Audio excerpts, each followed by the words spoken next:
a little stronger in hoping that I'll read them. And POP is Pile of Possibilities. I've got 4 of those piles in front of me. So different from my book recommendations videos that I did 2 weeks ago, I should say, because those are books I've already read and really recommend other people use for these readathons. These are books that I have not yet read, and I'm hoping they will be recommendations for next time and turn out to be good reads, however many I get through. So that is the abbreviation nonsense, the alphabet soup. And the readathons, in case you didn't know, the 2 main ones are Nonfiction November, run by A Book Olive. It's a great Booktube channel. And that is just highlighting Booktube's books of any stripe in the nonfiction arena. Memoir, biography, history, politics, science, nature, self-help, business, anything that is not qualified as fiction. I don't think poetry would work either, but who knows? And so I've got some for that category. Wait, that's this side. I'm doing this backwards. So on my right are the Nonfiction November only. And then I've got books that satisfy both in the middle. And then I've got a book pile that is for Native American Heritage Month. Now I say it's for a readathon, even though no one has stepped forward to run the readathon. So it may not be technically running, but let me pop this up here. Repeat after me. We must not depend on representatives of the culture to do the work for us. And us, I'm talking about white folk all the time. Diversify that reading list, and there are plenty of resources for you to do so. So, okay. And with that long intro, welcome. That is what I will be doing today. Talking to you about books that I'm excited about tackling, and starting with the more sure ones and then ending up with the possible, maybe if I have time, probably won't, but I'd still like to get them on the radar in case others, I don't know, think they're really good and tell me that I should bump them up the list. That often happens on Booktube. So, yes, let's see, did I get through everything in my list? Oh, the last thing. I'm going to acknowledge that there's an elephant in the room, and that elephant's name is NaNoWriMo. Yes, it is November 1st, and that means that it is a very important day, not only for booktubers starting their reading lists, but also for writers doing NaNoWriMo, which means we're trying to write a whole book in a month. I've done one writing session today. Wasn't a lot of words, so I will be doing another one today during someone's stream. But just wanted to tell you all where I was at on the Nano front. And then I can say hello to the chat. We had some lovely people come in beforehand. R.C. Scott likes to restate the thesis. I think that's a sneaky way of getting by an English class. I acknowledge and respect. Felicia is here, dreamingtruth.author. Welcome. St. Houston is giving me a bronze medal. I wonder what I won bronze in. So I just said they're all awesome for being here early, and Felicia said you're awesome too, which is nice. Hazelnut Ramblings, hello, hi friends, and Dee Blair Gold, another author piping in today. Lovely to see you, Dee. Oh boy, Hazelnut says I decided to girl boss it and write 2 books. Well, technically revise 1 book and draft the other. That is amazing. Well done. Oh, I see. I didn't get a bronze medal. Shannon got the bronze medal for being 3rd in the chat. I see. Excellent. Excellent. Excellent. Okay, so I'm going to get started on the books. And like I said, we're going to start with the strictly nonfiction November 1st. So let me do that. The categories, I keep mixing myself up. So apologies in advance if I have to go back and find some. So, am I doing that first? Oh my God. I'm confusing myself because I've already gotten so many things done and so many things have gone through my head today that I'm just like, do we go left to right, or do we go nonfiction to native, or do we go native to nonfiction? We're going to do native first because they just seem more interesting to me at the moment. So, okay. First of all, I'm going to lead with my buddy read. This is The Break by Katharina Vermette, and I've heard lots of things about this book. Lots of good news, um, harsh, scathing, like really powerful writing. And I think this is a Canadian Indigenous author who is writing about Canadian Indigenous issues as well as fiction, right? So it's going to be, I think, a heavy read. But I'm going to be reading this with Marcella and her books, who's a booktuber who's been on about a year. And I just found her in someone else's comment section, and we started chatting about this book. So we'll start reading this next week. So this is a definite TBR. Very excited for Native American Indigenous reads. Then I've got some other Native American fiction for that side of things that I got from the library. Shutter by Ramona Emerson. I don't remember who recommended this, but it's a thriller and it's an Indigenous written book. So let's see. Everyone on Booktube has heard of David Heska Wambley Wyden. He's the author of Winter Counts, which is thriller/horror. And so kind of out of my pale. His blurb says, "Get ready for the next wave of Indigenous thrillers. Shutter is a soulful and mesmerizing exploration of the paranormal set against the backdrop of New Mexico and the Navajo Nation. Written in tough, edgy prose, this book grabs you by the shoulders and refuses to let you leave. Ramona Emerson is a welcome new voice in Native literature." So that sounded so good. So I put my vote in right away to the library to get it in case I had time. And then this one, Leslie has read and warmly recommends, and it was already on my list because I've read Alicia Elliott's memoir last year, I think, and really loved it. So this is her first fiction book called And Then She Fell, Alicia Elliott. And I don't know much about it. I got the book from the library based on the fact that I loved her memoir, A Mind Spread Out on the Ground, and Leslie recommended this one, which just came out. It's a new release. Let's see. Ana Reyes says, "Haunting and surreal, And Then She Fell had me questioning reality alongside Alice as she grappled with motherhood, being a writer, a wife, and feeling like an outsider in her own life. With its sharp wit and beautiful writing, this book had me flying through the pages." Oh, and it's blurred by Vanessa Lilly. Vanessa Lilly did an Indigenous thriller, Blood Sisters, on Crime Time last week, and she was fab. So I think if I have time for this, I'm going to love it. And then we've got, I think this has been on like 3 TBRs, and I still haven't gotten to it yet. Diane Wilson's The Seed Keeper, which I think is a little unconventional in terms of structure or voice. And I think that's what's making me hesitate. But I bought this as a beautiful new book a while ago, and I just haven't made time to read it. So let's see. Beautifully told story of reawakening, The Seed Keeper follows a Dakota family's struggle to preserve their way of life and one woman's search for belonging and community. Well, that sounds like my type of book. So if I just had one readathon, I'd be all set with these 4 fiction books, right? That one's really actually kind of heavy. Okay. So those are the ones that are only Indigathon or Skoden. Indigathon, I think, stopped 2 years ago, and Skoden started and stopped last year.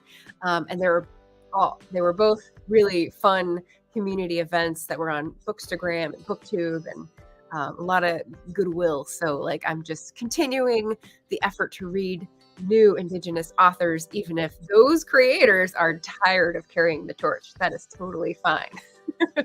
So just keeping the word out, getting the word out is what I meant to say. Let's see. All right, so we're talking about writing, because I've got writers in my chat, writing one book and finishing up a novella. Maybe it's doable because they're 2 different tasks and they use different parts of your brain. Here's hoping, right? Shannon will get it done. Shannon always gets it done. She's got superhuman powers. Okay, the next category of books. Oh, I was going to put this in for you guys. So in case you are new to the channel and haven't seen the recommendations that I did for Indigenous reads, I'll pop these in the chat. I did a whole video on recommending books that I've already read These I'm reading the back because I don't know how they will go. Obviously, they sound good, but you never know. So that is my video for my recommendations. And JC's in the chat. Hey, JC. Welcome. Hope you're doing well. The next category is my books that double dip. So books that are both nonfiction and Native American writers, or Indigenous writers, or First Nations writers, because they prefer different appellations in different countries with our borders. So First Nations might work for everybody, or Indigenous works for everybody. I should probably just say Indigenous. There we go. We've got 3 and 1 overlay. Okay, so the 3 that I have, this is the one that I'm like definitely gonna read. And I think Elizabeth had this in her recommendations from Bouquins and Books, who just was on my channel for a fireside chat. The book is by Tanya Talaga. It's called 7 Fallen Feathers. It's about racism, deaths, and hard truths in a northern city.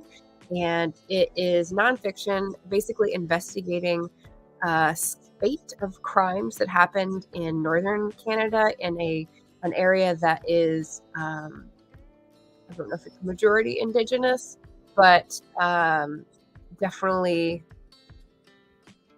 presented the opportunity for what am I trying to say?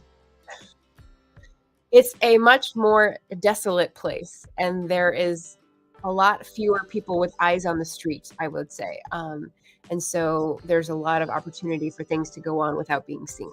And so this person took it on themselves to investigate, to get other people to interview, all these things to try to get to the bottom of, I think it's high school kids that were like disappearing or being murdered, and what was happening to them and why was no one stopping it, kind of thing.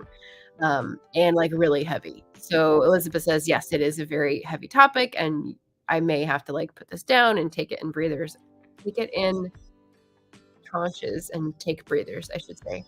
But lots of like awards at the top here, very well regarded. So I'm ready for that, right? A possible one that I don't think I will get through. It's quite a chunker, but I have hopes maybe in December. The Heartbeat of Wounded Knee by David Troyer.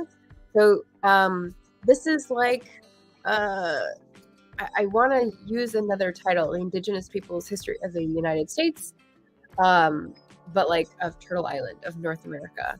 So it's called Native America from 1890 to the present, because 1890 is when the massacre at Wounded Knee happened. And like someone in my book club asked earlier, there is another book about Wounded Knee that's very famous called Bury My Heart at Wounded Knee. And I had that one, but it's written by a white researcher. And so I figured I should wait and make my introduction to diving into the intense details of a massacre over 100 years ago. Maybe should look through the marginalized population's eyes to hear first, because that will definitely guide my impressions. So that is why I've been waiting to read this one. Although, as I said, it's a difficult month to choose, right? So that's on the pile of possibilities. And then we come to bridge books. Bridge books are ones that didn't make it on the recommendations because I hadn't finished them yet, but they will for next year because I'm already reading or have already started or finished. And the one on the double dipping category for that is called Carrie by Toni Jensen. Carrie as in transport something, a memoir of survival on stolen land. And if you heard me talk about eclectic books a few weeks ago, I was trying to think of a word that describes a book that zeroes in on one phenomenon but examines it from many different angles. And I expect this is going to fall into that category. I'm maybe 25% through it, and it's got a very interesting voice register. One of the things I'm noticing is that the author stops to say things that direct the reader to consider this, ignore that, like really direct references to how you should interpret the story that she's unfolding, which is different, which is really different for me. And normally when I come across something different, I'm like, I don't get it. But this, because it's so direct and frank, it's like, oh, okay, all right. So she's guiding me through this like haunted house of terrors, basically. She talks about domestic abuse. She talks about the culture of violence in fracking regions. She talks about her childhood. And she talks about her life as a photographer in like little blasts so far.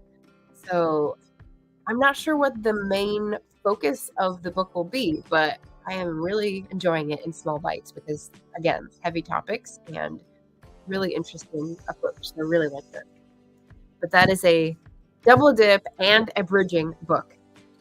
Here's the other bridging book, which didn't make it on the recommendations, but would have if I'd finished it early enough, and that is Black Ghost of Empire. So this is not about Indigenous peoples. This is on the nonfiction November side. We're going to transition over to nonfiction only. Black Ghost of Empire by Chris Manjapra. I finished about a week ago, and it's an audiobook, as you can see by this square that I've put up on the screen. And, oh yes, I didn't want to forget this. We love Libro.fm for audiobooks, at least in the US. So, this is a book that I've read I've read several handfuls of books about racism and discrimination, especially in history, especially in the 19th and 20th century. And this one goes a little bit further back, but it does something that most other books did not do for me, which is to like put a new lens on everything. So after I was reading this, during and after, many times I've seen other books, media, movies, social media posts in whatever form, and thought, oh my gosh, that's just like they said in this. And so it's definitely helped me reframe. So I put this in either a Patreon post or the newsletter, but I was just so jazzed about all the details, historical research that Chris Manjapra has done. He's a British, Caribbean British descent writer, and so I learned a lot about the Caribbean that I did not know. I mean, how many Americans know anything about the Caribbean and its history? At least maybe in the West Coast I didn't. Maybe in Florida, where it's much closer.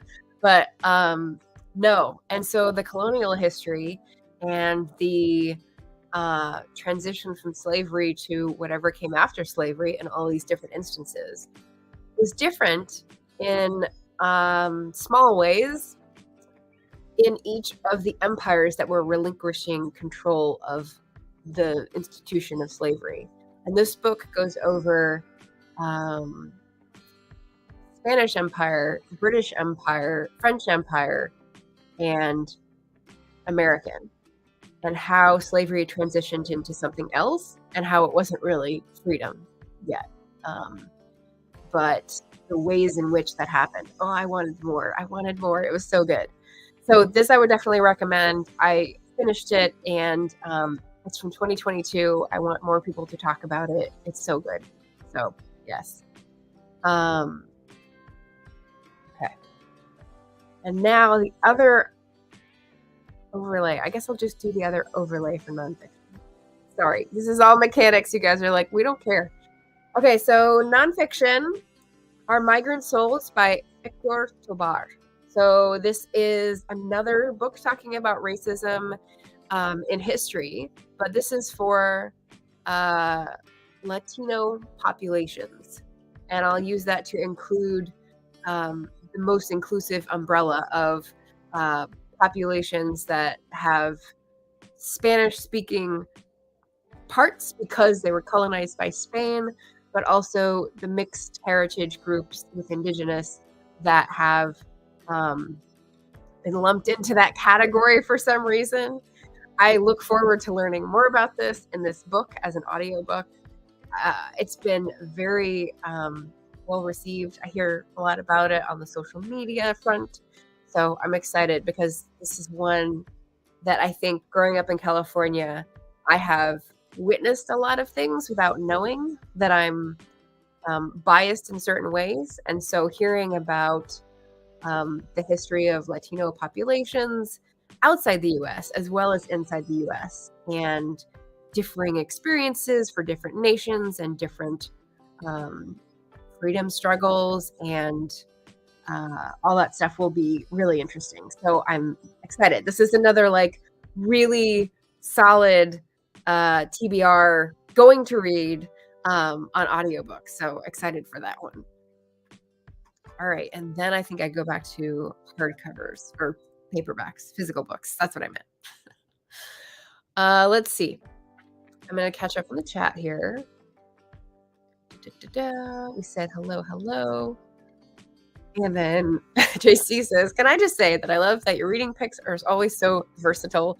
I always hear about books I would never have heard of if not for you. That's why I'm the queen of books you've never heard of. I've sort of dropped using that in my intro because I don't want the people to think that all the books that I recommend are like, and not anonymous, but, you know, like not famous, not popular. Like many people haven't heard of them because there's just so many books in the world. So that's why I'm bringing the ones that I love to you. Shannon says, wow, I'm not sure I could read Seven Feathers. Stuff like that really depresses me, and it's hard for me to get back to being positive. Yeah, I think that's why if that is one of my like hardcore going to read books, I'm going to have to take it in like measured sort of 20, 25 pages and, you know, a little bit each day and then go outside, sort of metabolize it. That's been my strategy before. Jen says, I had to stop watching the news for this very reason. I spiraled too far. So hard to find motivation to get out of bed when I get there. Yeah, and that's valid. That's the evil in the world. Yeah. JC says, I've never heard of that book, Black Ghost of Empire. Check it out. Request it at your library. Be good. Shannon says, yeah, it transitioned into indentured servant setup that was still really slavery. Yes. And I think over most of the empires, it was called apprenticeship. But I didn't realize that most of those legal systems in the empires in the 19th century had the Quaker doctrine of gradualism from Pennsylvania, which started in 1760s, and then like they were released in 1780, but then had 18 years plus of gradual indentured servitude. So yeah, if we think of the Quakers as like the upstanding abolitionists, well, there's sort of a weird cut to that, which is that they didn't think that the people who were enslaved were ready for freedom, first of all. And then secondly, they thought that property rights of people should be respected over the fact that it was a crime that they had been enslaved in the first place. So even though their views may have come from religion and the fact that people are equal, they valued property rights above the fact that like these people had been sinned against, if you want to use the terminology. So it's just sort of crazy how that developed from my point of view. Yeah. Yeah. Elena Abravanel, hello, good morning, welcome.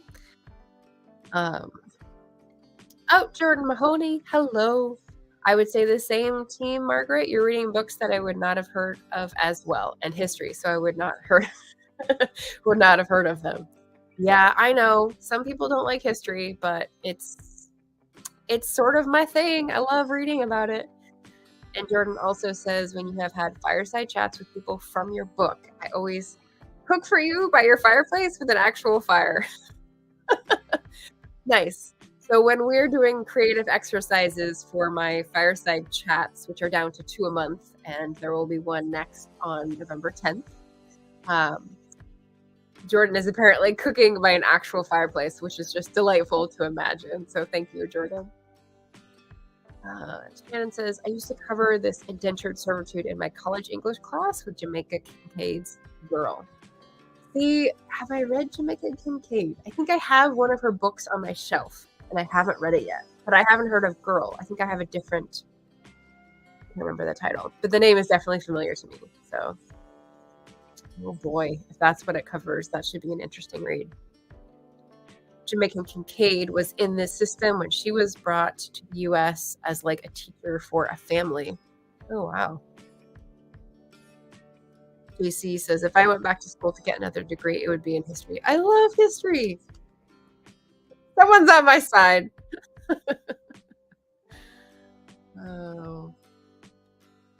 Oh, girl doesn't cover that. Oh, okay. So it was just along with her experiences, you would like supplement the context. Gotcha. And it's a great short work. Well, thank you for the recommendation. Excellent. Okay, final slice, final tranche is nonfiction only. So I'll start with the ones that I'm definitely going to try to read to finish. You guys remember this one? All the Post-its. I've read the first volume. This is a 2-volume set in one binding, and I'm gonna try to finish because I think this will be useful for my Nano novel. Actually, it's Memoirs of a Highland Lady, Elizabeth Grant of Rothiemurchus, and that is a place in northeast Scotland.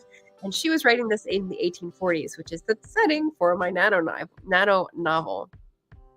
So I've read about her like Regency era childhood in the first novel. Why can't I do this backwards? There we go. And the second is more about 1820s, 30s sort of events leading up. So we'll see where she goes, who she marries, her courting, all that kind of stuff. And I want to finish it so that I can remember like her earlier stuff before I forget. Jim's books reading and stuff has read this one and recommends it. It is big. I'm only like a third of the way through. The Fatal Shore by Robert Hughes is also one that I tried to do in August and only got that far. It's about a third of the way. So I don't have a project for this in mind. This is going to be secondary. So we'll see. We'll see if I get to it. And then the other two, if I feel like I need a little break from the heavy history and the heavy topics, I may just take a little break for nonfiction science and geography stuff. This is Peter Wollebin's The Secret Network of Nature. Really pretty cover. It's got like tracing, not woodcut exactly, but whatever that's called. Someone will know what that's called. He wrote, as it says, The Hidden Life of Trees. And this would be like learning about the world and nature and how things are connected, which I think might like help put me back together after I read these books that sort of tear humanity apart. That's the hope anyway. And then this is a weird book that I picked up. It's called Scarp. It's by Nick Papadimitriou. And it says, In Search of London's Outer Limits. And I picked this up because it seems to be one of those like wanderlust, walking adventure, learn about the landscape books. But then in a review that I saw by chance, it says that this guy is kind of weird. He just like weird in the sense that he's also written about like drug trips and stuff. So I don't know how straightforward this book is going to be. I may just try a chapter and decide if it's for me or not. So, but that's on the horizon. Okay. So that's my TBR/POP, meaning I've got a bunch of nonfiction and I've got a few fiction for Nonfiction November and Native American Heritage Month. And I'm going to try to fit all those in around my NaNoWriMo goal. Speaking of which, I've got a vlog out today. I decided, in addition to being a booktuber, I'm going to try to put out a Nano vlog every Wednesday. So starting today, I did my Preptober machinations in the first vlog. And so you get some nice nature footage. But in order to be a short on YouTube, it has to be under a minute. So they're all going to be very short vlogs, hence Nano vlogs. I hope that makes somebody laugh about the pun. Gotcha. Yeah. Okay. So I was right about Shannon's context and her class. That's great. All right. Jordan saying I had a lot of fireside chats during the month of August, but he was away. So yes, I think he watch them on the replay, which anyone can do. I've got a special playlist of fireside chats, which, as I said, I will keep adding to because we're down to 2 a month instead of 23. I just gave it a big, intense kickoff because, I don't know, that usually gives me more motivation. And then Jordan also says, yes, Shannon used to be an English teacher. Yes, that is correct.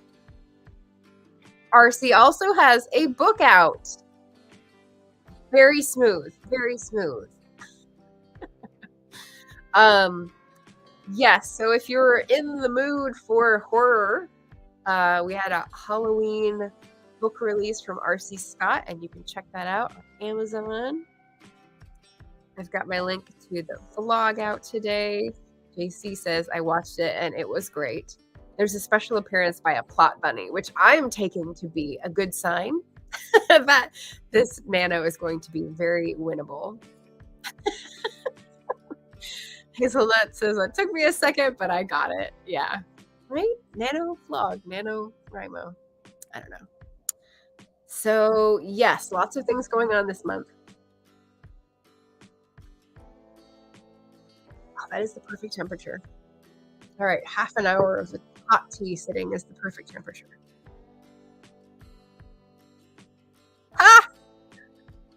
Jordan says, yeah, they're funny, although you'll be able to do it because I've seen you do YouTube shorts before, so this is nothing.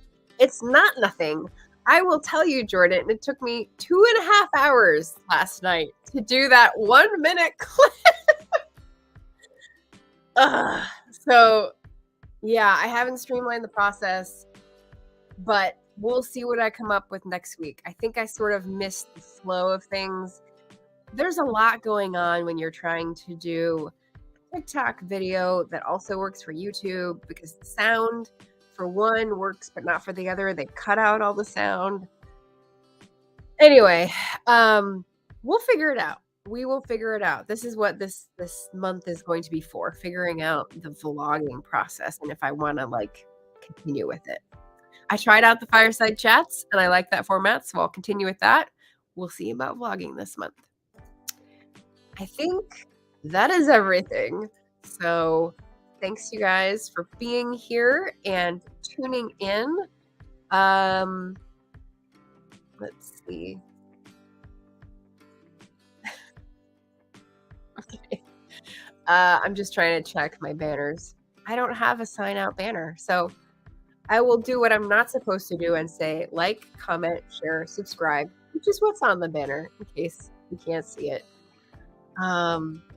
Yeah, I will be in other people's streams today getting my word count for the day. I'm going to try to start strong as well as other people have recommended so that when I have those days when I can't get the words that I need, I will have a little bit of cushion.